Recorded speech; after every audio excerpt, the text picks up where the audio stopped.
नमस्कार, जय Hind, Vande Mataram. Eighty news के लिए मैं किशोर यदुवंशी।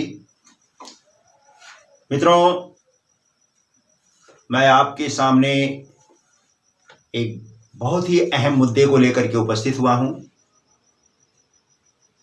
24 घंटे पहले मैंने एक वीडियो डाला था अपने चैनल पे, और वो वीडियो था मरोल जो पुलिस ट्रेनिंग कैंप है, वहां पर बच्चों को भर्ती के लिए बुलाया जा रहा है, उनका टेस्ट लिया जा रहा है और हर रोज कई हजार बच्चे आ रहे हैं।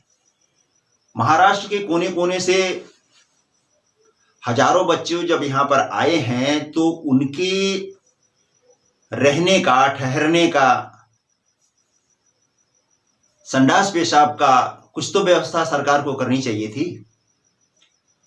सरकार ने अगर उनसे मिनिमम शुल्क लिया है, फॉर्म भरवाया है, और एक प्रोसीजर के तहत ये जरूरी होता है कि सरकार ऐसी अगर कोई प्रक्रिया कर रही है तो परीक्षार्थियों को आने जाने से लेकर के उनके ठहरने तक, उनके खाने तक का हर तरह का व्यवस्था जो है सरकार को करना चाहिए, और उस विभाग को भी करना चाहिए जिस विभाग में इस तरह की भर्ती हो रही है।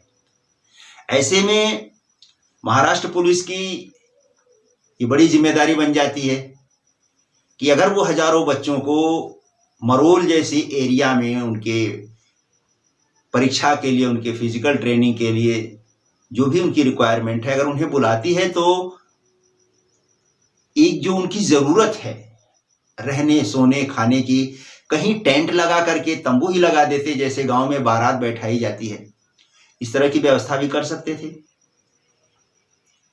सरकार इसके लिए फंड देती है, आपके विभाग से आपको फंड मिलता है। जो बच्चे फीस भर करके आते हैं फॉर्म की, वो सिर्फ एक कागज के टुकड़े के लिए नहीं, आपके लिए 1500 रुपए की जो फीस देते हैं, उनमें इन सारी चीजों का इन्वॉल्वमेंट होता है कि उन्हें क्या, कैसे, किस तरह से रखा जाएगा, आने जाने का व्यवस्था, हर तरह की चीजें होती हैं उसमें शामिल। ऐसे में महाराष्ट्र पुलिस के, महाराष्ट्र सरकार के हर वो मंत्री, अधिकारी की जिम्मेदारी बनती है कि इन बच्चों को समुचित व्यवस्था करके फिर बुलाए। आज मैं गांव में हूं। 2 दिन पहले हमारे आर्य कॉलोनी गणपति मंदिर का जो वॉकिंग क्लब है, उसमें अधिकांश पुलिस के रिटायर्ड जवान हैं, महिला अधिकारी हैं, पुलिस अधिकारी जो पुरुष हैं वो भी हैं। सुबह वहां पर जब वो लोग, ये हफ्ते भर से चल रही है प्रक्रिया पुलिस भर्ती की, वहां का नज़ारा जो वहां से उन्होंने भेजा मुझे वीडियो बना करके कि सर ऐसा ऐसा है, यहाँ पर इस तरह की व्यवस्था चल रही है। हजारों बच्चे खुले आसमान के नीचे ओस में उस गार्डन के अंदर सोए हैं फुटपाथ पर, और जिन्हें जगह नहीं मिली वो रोड पर सोए हैं। अगर कोई शराबी या किसी शराबी की गाड़ी अगर उनके ऊपर चढ़ जाए तो कितने बच्चे मरेंगे, आपको अंदाजा है इसका? क्योंकि वो आपके बच्चे नहीं है, इसलिए आपको फिक्र नहीं है। आपने बुला लिया, आपकी जिम्मेदारी खत्म। आपकी बाउंड्री के अंदर आएंगे तब आप उनके जो है जवाबदार होंगे। इतनी अव्यवस्था शायद ही कभी देखने को मिली हो। ये बच्चे जब सुबह उठते हैं, जो भी रूखा सूखा खाए रहते हैं, तो रात को प्रकृति का दिया हुआ जो भी है वो तो बाहर निकलना ही है। अब उसे निकालने के लिए बच्चे सुबह जंगल में जा रहे हैं, खुले में शौच कर रहे हैं, और उनको पीने के लिए पानी नहीं है, नहाने धोने के लिए पानी नहीं है, खाने की तो बात छोड़िए। रात को खुले आसमान के नीचे सोए हैं, और वहां पर आर्य नर्सरी में ला करके रोज 4-6 पूरे बंबई से सांप वहां पर छोड़े जाते हैं, जहरीले जहरीले सांप। वहीं जंगल में खुले में शेर घूमते हैं, आते जाते हुए, घूमते हुए, सुबह मॉर्निंग वॉक करते हुए लोग देखते हैं। अगर किसी बच्चे के साथ हो जाए अगर ऐसा, तो आप क्या करेंगे? 2-4 रुपया दे देंगे, उस माँ बाप का बच्चा मिल जाएगा? कैसे चलेगा ये? इस बात की जानकारी मुझे हुई। मैंने जब उस वीडियो को लगा के अपने चैनल पे डाला तो बहुत सारे लोगों ने देखा उसे, और सामाजिक लोगों ने उसकी प्रतिक्रिया के स्वरूप में खाना, चाय नाश्ता पानी लेकर के बच्चों की मदद के लिए लोग टूट पड़े हैं। अब उन्हें खाने की समस्या लगभग ना के बराबर है। थोड़ी सी समस्या थी, मैंने और कई लोगों से बात किया, हरे कृष्णा में बात किया, उन्होंने भी कहा कि आपको कितने प्रसादम की जरूरत है मुझे बताइए, मैं भेजता हूं। कई लोगों ने मुझसे ये किया। मैंने यहाँ के स्थानीय कई नेताओं से भी, नाम मैं नहीं लेना चाहूंगा उनका, चुनाव आने दीजिए फिर मैं हिसाब करूंगा कौन कितने पानी में है, किसने क्या किया है। हीरो वो बना जो कोरोना में मदद किया। आज हर नेता हर गली में हर वार्ड में कहीं न कहीं महिलाओं को रिझाने के लिए कोई साड़ी बांट रहा है, कोई हल्दी कुमकुम कर रहा है, चूड़ी बिंदी ये सारी चीजें बांट रहा है, सिर्फ इसलिए कि वो महिला हमें वोट देगी। आज आपको हीरो बनना था तो आप में से कोई वहां पर दिखाई नहीं दिया, क्योंकि उसमें आपका बच्चा नहीं है। आपका बच्चा विदेश में पढ़ता है, आपकी बेटी विदेश में पढ़ती है और वो पुलिस में नहीं आने वाला है, इसलिए आपको उससे हमदर्दी नहीं है, क्योंकि वो महाराष्ट्र के सुदूर दूसरे कोने से आया हुआ बच्चा है जिससे आपका कोई लेना देना नहीं है। आपको तो नेता स्थानीय वार्ड से बनना है, यहाँ का विधायक सांसद आपको अंधेरी से बनना है, मरोल से बनना है, इसलिए आपको वो बच्चा दिखाई नहीं देता, ना उसकी परेशानी दिखाई देती है। आप सिर्फ और सिर्फ राजनीति के लिए राजनीति कर रहे हैं। कोई मरे जिए उससे आपको कोई फर्क नहीं पड़ता है। तो आज उनकी जब सारी समस्या हल हो चुकी है लगभग, आज उनके सामने सबसे बड़ी समस्या यह है कि वो आज भी खुले में शौच जा रहे हैं, उन्हें पीने के लिए पानी नहीं है। मैंने सुबह वार्ड ऑफिसर को मैसेज किया, वॉइस मैसेज किया, सब कुछ किया। उन्होंने एक बार देखा, अपने विभाग को उन्होंने क्या गाइड किया है, क्या मैसेज दिया है और क्या आदेश दिया है, इसका जवाब अभी तक उनके पास नहीं आया है, ना तो उनका विभाग वहां तक पहुंचा है। अंधेरी के ईस्ट वार्ड के जो वार्ड ऑफिसर हैं मनीष वालंज, मैंने कई नेताओं को फोन लगाया, क्योंकि जब वो देखते हैं कि 80 न्यूज का फोन आ रहा है तो उन्हें लगता है कि कोई हल्का फुल्का काम नहीं होगा, ये मेरे लिए सरदर्द हो सकता है। तो मैं गांव में भी रह करके मैं कम से कम सैकड़ों लोगों से संपर्क किया हूं और उस काम के पीछे लगा हूं। हमारे वहां के जो मित्र हैं उन्होंने मुझे धन्यवाद कहा, मैं मित्रवत उनके साथ रहता हूं, इसकी ज़रूरत भी नहीं थी, फिर भी उन्होंने कहा कि सर आप गांव में रहते हुए भी इतना कुछ कर दिए, यहाँ का नेता उतना नहीं कर पा रहा है, न कर रहा है।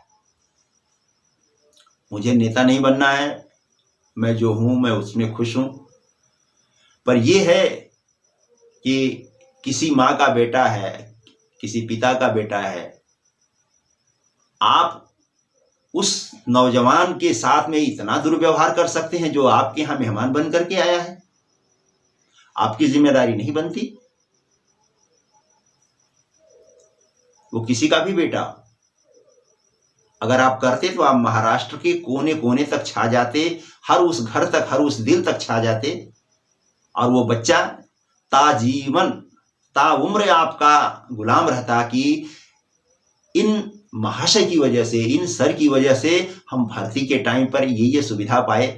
अगर ये नहीं किए होते तो आज हमारी क्या हालत हुई होती। तो जहां आपको हीरो बनना है वहां आप हीरो नहीं बन पा रहे हैं, वहां आप लोग जीरो साबित हो जा रहे हैं। और फिर इतनी दुश्वारियों के बाद जब वो बच्चा प्रशासन में चुन के आएगा तो आप उससे ईमानदारी की उम्मीद करते हैं, वफादारी की उम्मीद करते हैं। जो बच्चा रात को फुटपाथ पे मौत को सिरहाने रख करके सो रहा है, उससे आप अपने फर्ज के बारे में उससे नसीहत देंगे तो वो बच्चा सुन लेगा? कभी नहीं सुनेगा।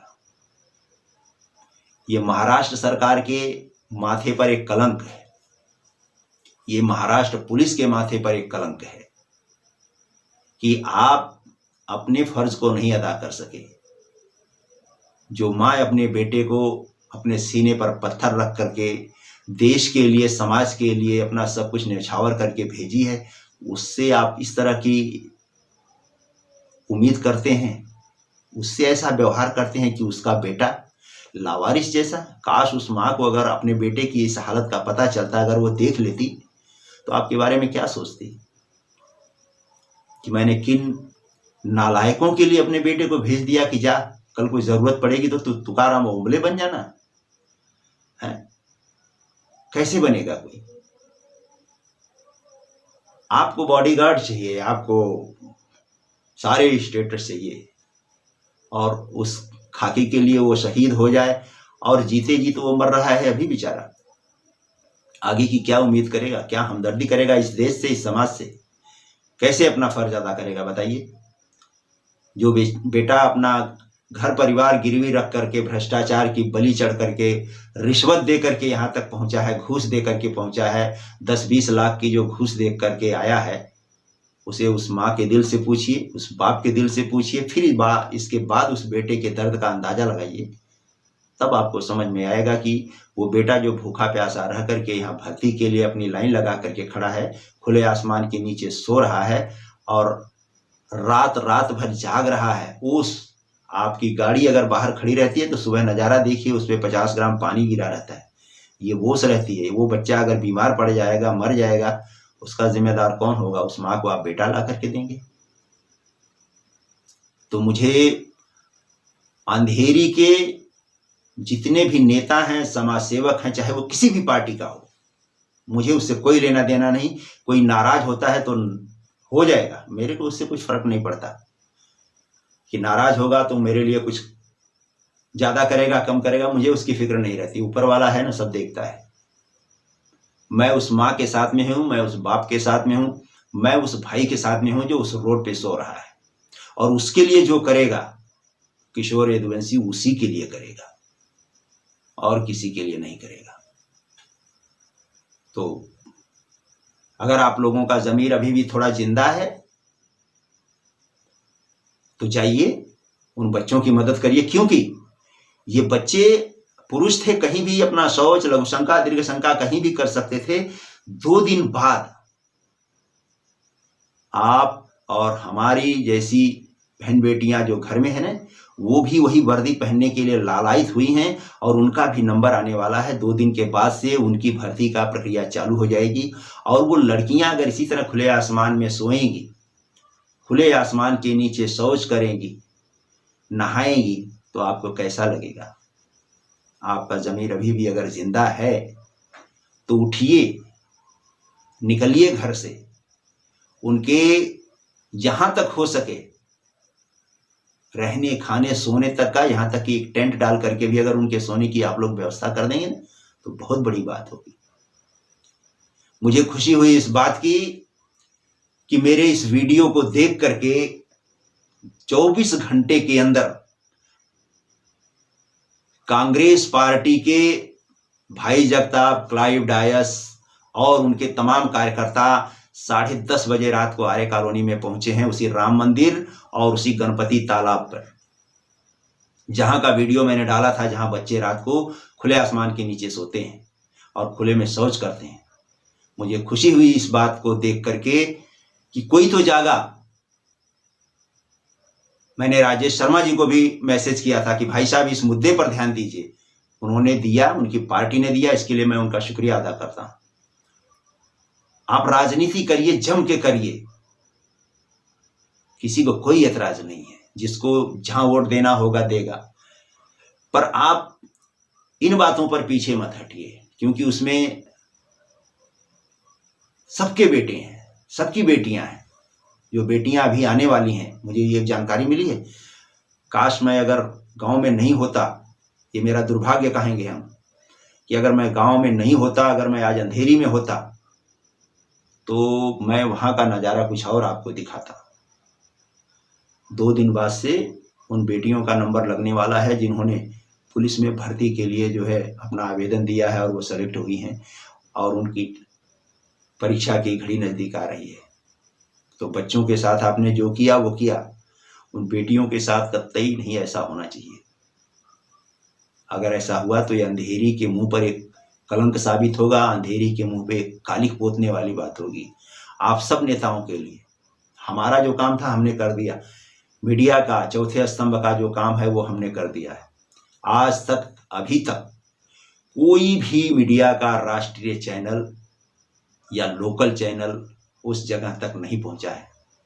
आज हमसे लोग पूछ रहे हैं कि सर क्या यही मीडिया का कर्तव्य है? क्या यहाँ पर कोई ऐसा पत्रकार, ऐसा चैनल ऐसा नहीं रहता है जो आपकी तरह काम कर सके? ये उनकी सोच है। इसीलिए लोग मीडिया को अब उस निगाह से नहीं देख रहे हैं जिस निगाह से पहले देखा जाता था। आज लोग बिकाऊ मीडिया कहते हैं, गोदी मीडिया कहते हैं, क्या क्या बोलते हैं। अगर मोदी की थोड़ी सी किसी ने तारीफ कर दिया तो गोदी मीडिया हो गया। पर बात कहने का अपना हर आदमी अपने लिए स्वतंत्र है। मैं अंधेरी के कांग्रेस के जो भी पदाधिकारी हैं, भाई जगताप हैं, क्राइब डायस हैं, या उनके पीछे जितने भी नेता हैं, जो भी, इन्होंने स्पॉट पे जाकर के उस समस्या को देखा, समझा। जो कुछ भी उनसे हो सकता है वो करेंगे, ये खुशी की बात है। अगर उनसे भी कुछ लोग प्रेरणा लेकर के कुछ सीख करके कुछ करना चाहते हैं तो करें। मैंने कई लोगों से संपर्क किया है, सबने कुछ न कुछ आश्वासन दिया है। किसी ने तो फोन भी नहीं उठाया है। मैं इस बात का बुरा भी नहीं मानता, क्योंकि वो उन्हें लगता है कि एटी न्यूज़ कोई ऐसी जिम्मेदारी मुझे दे देगा कि जिसकी वजह से मैं परेशान न हो जाऊं। तो मैं गांव में रह करके 1700-1800 किलोमीटर रह करके परेशान हूं। 11 बजे रात को मैं आपको ये वीडियो बना करके भेज रहा हूं आप सबके लिए एक संदेश के तौर पर, क्योंकि मैंने 10:30 बजे भाई जगताप को आर्य कॉलोनी में देखा है रात को फेसबुक लाइव पर। तो मेरी आंखों की नींद चली गई और मैं आप सबसे अपने दिल की बात साझा करने के लिए यहाँ पर आपके सामने आया। हालांकि ये कोई स्टूडियो नहीं है, कुछ नहीं है। मैं एकदम खुले आसमान के नीचे बैठ करके आपको मैसेज दे रहा हूँ। अगर आप लोग की अंतरात्मा जीवित है, जागृत है, मर नहीं गई है तो कुछ कीजिए प्लीज।